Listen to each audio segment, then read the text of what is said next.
안녕하세요. 네, 저는 제가 14년 동안 엔지니어로서 일을 했거든요. 교육 관련된 일을 할 거라고 생각해 본 적이 한 번도 없었어요. 그래서 저렇게 생각할 수도 있겠구나라는 그런 관점으로 이렇게 봐주시면 좋을 것 같습니다. 그래서 네, 하나씩 좀 드리도록 하겠습니다. 먼저 약간 저희가 이런 교육을 하게 된 배경이 되게 중요한 것 같아요. 실은 이거에 대한 이해가 없으면은 그 뒷단 이해가 제가 보기엔 불가능합니다. 그리고 가장 중요한 것 같거든요. 하나 제가 영상 보여드리겠는데 되게 귀여운 남자 아이입니다. 찍어주는 건 엄마예요. 엄마가 과학교사였는데 이 라이언이라는 아들이 하여튼 유튜브를 보여줬더니 나도 여기 나오고 싶어 해가지고 이제 찍어주기 시작한 거예요. 그래서 이 라이언이 아들이 이제 그 장난감을 갖고 노는 거를 찍어서 2019년 때 아마 300억 정도의 수익이 났대요. 이게 MBC보다 더 큰 수익이거든요. 그러니까 이거는 한 가정의 집에서 일어난 일인 거죠. 이거는 있을 수가 없는 일이잖아요. 어떻게 이런 일이 일어났는가에 대한 배경을 좀 보면은 30년 전만 해도 동영상을 만든다는 건 전문가의 일이었습니다. 그렇죠? 그래서 이런 중앙 집권적인 거대 조직의 전문가들이 동영상을 만들면 저희는 브라운관에서 전부 소비만 했죠. 30년 전에는. 근데 갑자기 하나의 어떤 디바이스가 나왔는데 스마트폰이 나왔는데 2년 전 모델은 약정 할인하면은 0원입니다. 그렇죠? 그리고 그 카메라 아이콘 누르고 빨간 버튼 누르면 바로 동영상이 촬영되는데 앱 하나 받으면 바로 초등학생들도 편집이 가능하고 그다음에 여기 계신 분들도 찍어서 뭐 또 남자친구 또는 그 부모님한테 애기 사진 올리면은 손에 방송국을 들고 다니시죠. 그렇죠? 그러면 30년 전에 방송국을 세우려면은 몇백억이 들었는데 지금은 한 달 알바하면은 낮은 수준 있는 영상을 만들 수 있는 방송국을 세울 수가 있습니다. 그러니까 갑자기 새로운 방송국들을 모아놓은 새로운 방송국이 생겼는데 뭐 유튜브 같은 방송국은 이런 고전적인 방송국들을 모아놓은 것보다 더 큰 회사 가치를 갖게 됐죠. 그래서 뭐 옛날에는 내가 아나운서가 되고 어떤 방송 일을 하려고 뭐 KBS, MBC 하다가 안 되면 다시 취직을 했겠지만 지금은 A 씨 나를 안 뽑아줘 하고 방송국을 세우면 돼요. 그렇죠? 그리고 거기에 대한 비용은 한 달 알바를 하면 되는 거죠. 그래서 가만히 생각해 보면은 어, 사회가 어떻게 바뀌고 있냐면요. 동영상을 생산할 수 있는 수단의 가격이 거의 0원에 가까워졌어요. 그리고 그 동영상을 생산하는 방법도 너무 쉬워졌습니다. 그랬더니 어떻게 됐냐면은 동영상을 생산하는 사람과 소비하는 사람의 경계가 없어졌어요. 다 생산하고 계시거든요, 지금. 그러면서 그때 이제 나오는 용어가 생산 소비자라는 용어가 처음 나옵니다. 이게 엘빈 토플러가 1980년에 제3의 물결에서 처음 썼던 용어거든요. 프로슈머인데 그 사람이 하는 그 제3의 물결의 핵심 내용은 이거예요. 제1물결 농사 짓던데 내가 만들고 내가 쓰던 시절, 제2물결 법인 시대, 그러니까 산업혁명 시대 내가 만들고 다른 사람이 쓰던 시절, 제3의 물결, 이제 제3의 물결 내가 만들고 다른 사람이 쓰는 경제 규모와 내가 만들고 내가 쓰는 경제 규모가 비슷해지는 시기.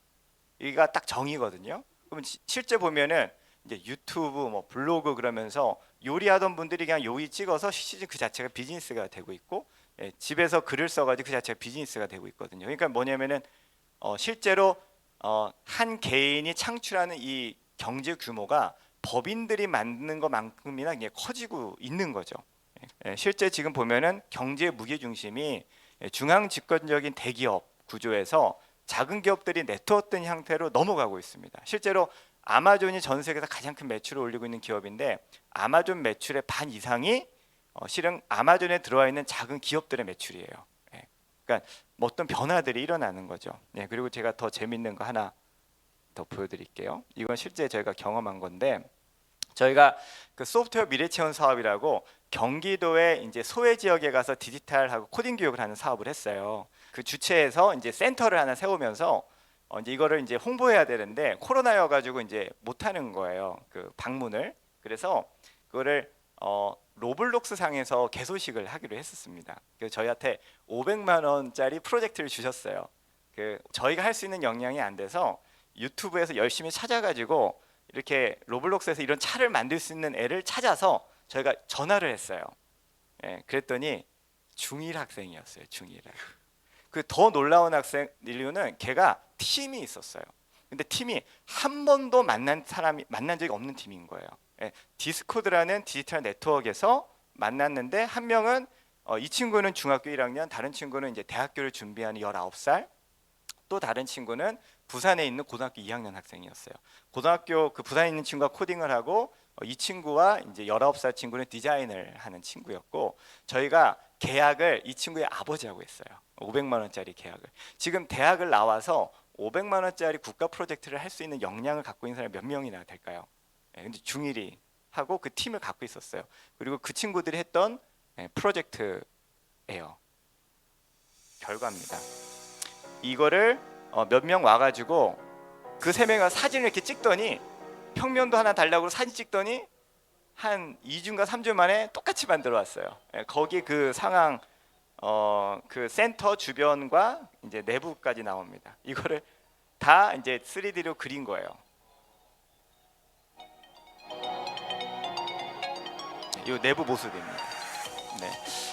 되게 충격이었어요. 초등학교 5학년 아이들이 로블록스 안에서 아이템을 팔아가지고 비즈니스를 시작하고 있어요. 네. 이제 그러한 이제 변화가 있는 거죠. 아날로그는 그 도메인이 그 사람의 경력이나 나이에 따라서 거의 제한됩니다. 그렇죠? 근데 디지털은 제한이 없어요. 연령이나 그 사람의 학력에 따라 접근 권한이 차별화되는 경우가 거의 없습니다. 그리고 이 아날로그 세계에서는 노하우가 중요합니다. 그러니까 경력과 경험이 되게 중요해요. 근데 디지털 세계에서는 노하우보다 더 중요한 게 변화의 적응력이에요. 제가 볼 때는 메타버스 시대가 확 열리면 30대만 해도 만만치 않을 거예요. 따라가기가. 10대들이 뭔가 성과를 내고 결과를 내기가 되게 쉬운 환경으로 가고 있어 보입니다. 그래서 이제 저희가 교육을 할 때 이제 이런 변화 속에서 이제 약간 입시 자격증 위주의 교육 서비스보다는 이제 혁신가와 창업가로 갈 수 있는 교육 서비스가 이제 필요하고 이제 그런 교육을 좀 생각을 했었고요. 그래서 교육의 방향이 실은 소프트웨어 교육을 통한 창업가 경험이었어요. 근데 지금 주황색이 창업가 경험이죠. 그러니까 방점이 창업가 경험이었고 소프트웨어 교육은 실은 도구고 언제든지 바뀔 수 있다고 생각이 듭니다. 실은 챗GPT가 이미 나오면서 소프트웨어 교육의 방향성이 크게 바뀔 수밖에 없을 거예요. 이미 벌써. 아직 공교육에서 의무화가 완전하게 제대로 동작하지도 않은 상태에서 이렇게 나와버린 거죠. 요거는 이제 저희 교육 과정의 모습인데 7세부터 중고등학생까지 이제 코딩을 쭉 배울 수 있는 코스웍이 있습니다. 요거는 아예 진도가 있고 좀 이렇게 습득을 해야 되는 겁니다. 그래서 이렇게 아이들이 이렇게 지식을 배우는 게 한 70%, 프로젝트를 하는 게 20-30% 정도로 되어져 있고, 이걸 한 1년 정도 하면은 이제 프로젝트 코스로 가서 거기서 이제 프로젝트를 이렇게 많이 하게 돼요. 그래서 그 구성주의 교육. 근데 구성하라고 해도 아는 게 없으면 구성 못해요. 안 나옵니다. 창발이 안 돼. 그래서 분명히 지식을 배우고 그러한 것이 이제 밸런스가 필요한 것 같아요. 다만 우리나라의 아이들은 너무나 이렇게 배우는 거가 너무 많은 거죠. 표현하고 그게 너무 적은 게 문제지 그 자체가 문제라고 생각하지는 않습니다. 네. 그래서 그 밸런스를 어떻게 맞출 것인가의 문제로 생각이 들고요. 이제 앱을 만드는 과정이 한 6개월 정도 있어요. 그 앱을 되게 좋은 쉬운 도구를 갖고 앱을 만들어서 이건 구글 플레이에 아이들이 다 올린 내용들이에요. 네, 이 중에서 제가 가장 인상에 남는 건 뭐냐면은 남자애들이 이제 방에서 공부 안 하잖아요. 그렇죠? 게임 하잖아요. 이제 방에서 이제 게임하다가 엄마가 문을 탁 열고 들어오면은 이 핸드폰을 이렇게 딱 뒤집어요. 그럼 엄마가 와가지고 야 너 게임했지 하고 이렇게 화면을 딱 넘기면 네이버 영어 사전으로 자동으로 전환되는 앱을 만들었어요. 뭐 가만 생각해 보세요. 10대에 아주 생활에서 일어나는 혈신적인 문제, 아주 당면한 과제를 해결했잖아요. 그렇죠? 네. 그거만큼 기업가 정신이나 그걸 잘 보여준 예는 없는 것 같아요. 근데 그 친구는 한 번도 자기가 기업가라는 생각을 해본 적은 없겠죠. 근데 그게 실은 기업가 가정이거든요. 네. 근데 더 중요한 건 뭐냐면 문화가 없어요, 한국에. 10대의 문화는 입시 문화밖에 없어요. 그럼 애들한테 이런 걸 만들려고 그러면 뭐라고 하냐면 이게 무슨 소용이에요? 무슨 도움이 돼? 대학 가는데 어떤 도움이 돼야 할 거라는 질문으로 다시 돌아옵니다. 뭐냐?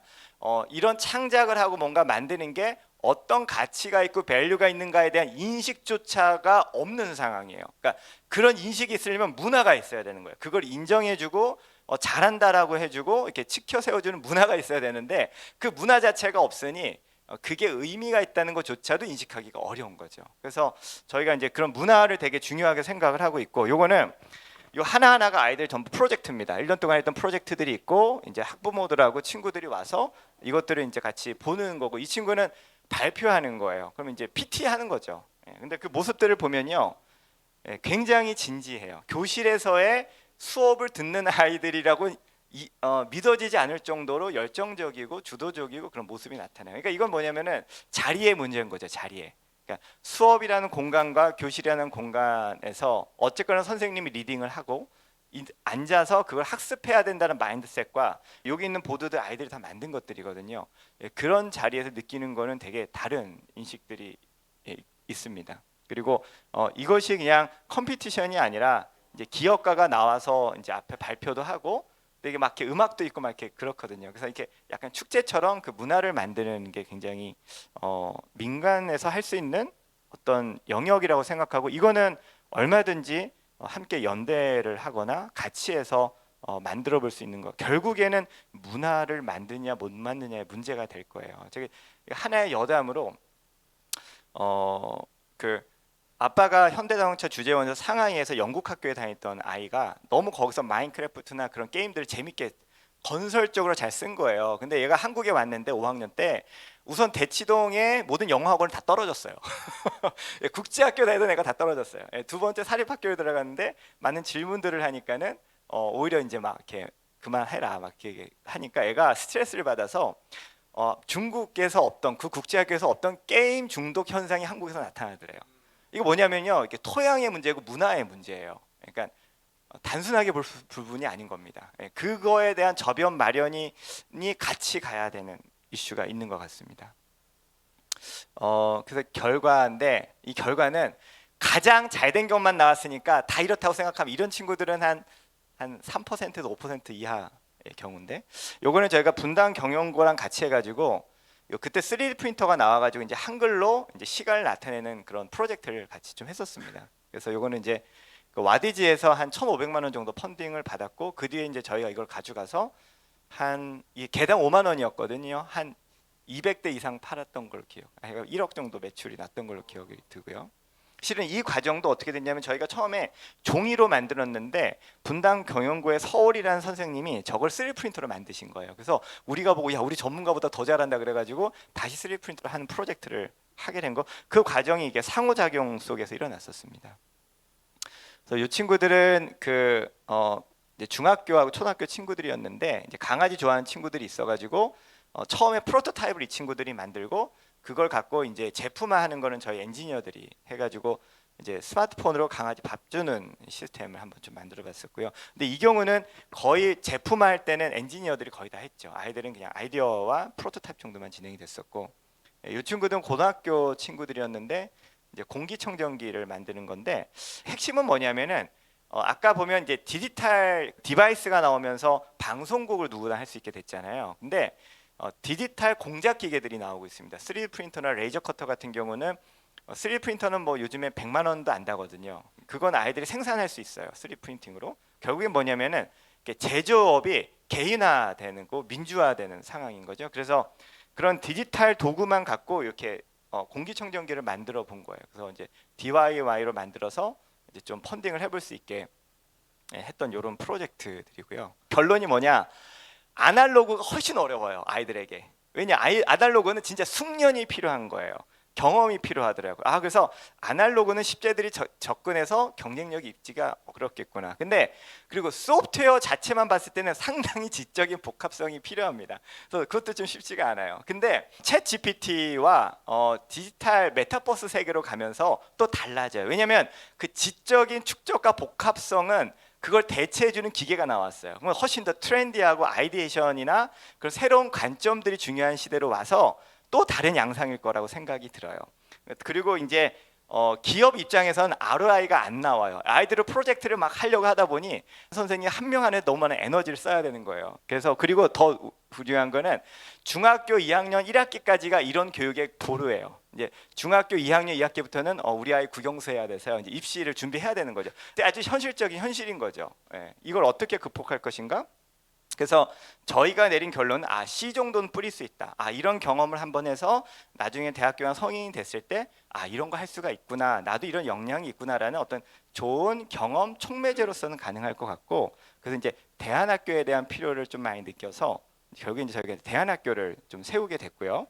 대안학교에서 핵심은 뭐냐면은 결국에는 하루 종일 할 수 있는 거죠. 그리고 이 아이의 인생 전체의 방향성에 더 많은 그 기여를 할 수 있기 때문에 결국의 핵심은 입시라는 벽을 어떻게 넘을 것인가가 핵심이거든요. 근데 일주일에 2시간 나서 입시라는 벽 못 넘어요. 대학 가야 돼요. 그 친구들이 이렇게 그 상태에서 취직해가지고 어떤 걸 제가 볼 때는 더 많은 그 시간들이 필요하다는 생각들이 들었고, 더 많은 시간들과 또 그 방향성으로 문화들이 형성되었을 때, 이건 뭐냐면 지하 주차장에서 카메라로 자동으로 그 주차장 텍스트를 인식을 해요. 그래서 시동을 끄면은 가장 최근에 인식한 번호를 핸드폰으로 보내줍니다. 그러면은 사진을 찍지 않아도 어느 위치에 있는지를 핸드폰으로 볼 수 있는 거죠. 지하 몇 층이고 몇 번에 있는지 지하 주차장에. 그다음에 특허도 냈고요. 너무 아이디어가, 이건 완전히 100% 아이들이 낸 아이디어예요. 그래서 특허도 냈고, 이거를 이제 그때 우리 유스프로너에서 초청을 줘서 했었는데, 그때 포스텍에 있는 그 투자하시는 분들이 명함을 주고 가셨어요. 아이디어가 너무 좋다고. 그다음에 이 시각장애인들이 유통기한을 모르거든요. 그래서 1년 넘은 빵이나 그런 약을 쓸 수도 있어서 QR을 만들었는데, 그 QR 안에다가 유통정보와 제품명들이 이렇게 정보가 들어갑니다. 그래서 지금 QR을 만들어서, 그 정보가 들어간 QR을 만들어서 이제 프린트를 바로 하고,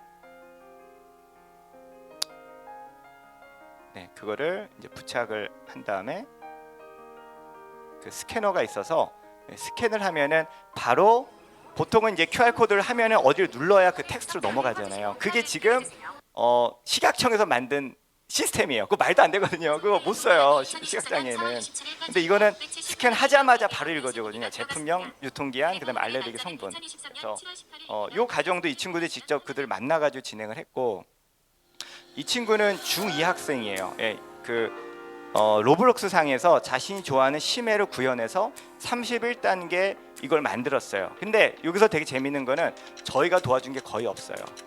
이미 이 친구는 이걸 너무 좋아했고, 같은 학년들의 거의 피어투피어 학습으로 이거를 구성해냈어요.